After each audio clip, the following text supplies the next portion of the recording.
Inkampani enkinkish'umbane kwisixeko saseRhawutini iCity Power seyiqalisile ukususa iintambo zombane ezixokomezelwe ngokungekho mthethweni kwindawo yoogobityholo yaseSlovo eRhawutini. City Power ithi ezi ziinzame zokuphungula amandla okusetyenziswa kombane ilungiselela ixesha lasebusika nalapho usetyenziswa ngamandla umbane. Amagosa eCity Power aphelekwe ngamapolisa esixeko yokuqhuba eli phulo. Intatheli yethu uMbalenhle Mthethwa iseSlovo eRhawutini.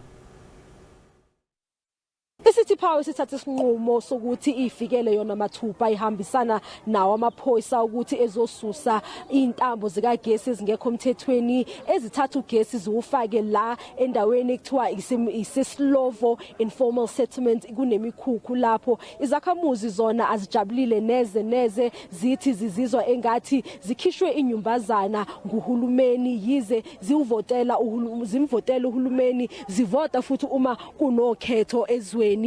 Njengamanje baphinde futhi bakhala nangokuthi ubugebengu noma izinga lobugebengu lizokhuphuka njengoba ugesi uzobungekho. Nangusisi uzokhuluma nathi asazise sicacisele kabanzi ukuthi inkinga ikuphi. Siswami na ugesi usususiwe awusixoxela ukuthi isimo sizoba njani njengoba ugesi uzobungekho. Ugesi njengokhishiwe isimo sizoba worse cause icrime iningi la ngaphakathi eSlovo imikhukhu akuna space.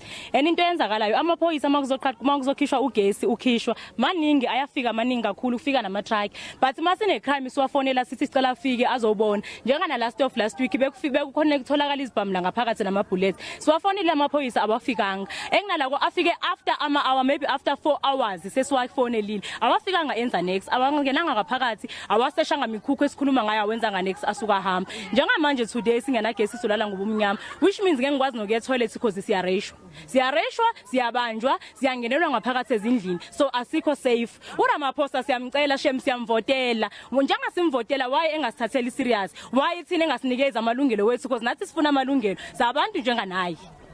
Senizwileke nangokomunye wezakhamuzi zakhona lana ekhala ngokuthi ucela usizo oluvela mhlambe kulo ophethe umongameli wezwe uSiringa Ramaphosa. Ngisiphindisele kini Iintambo.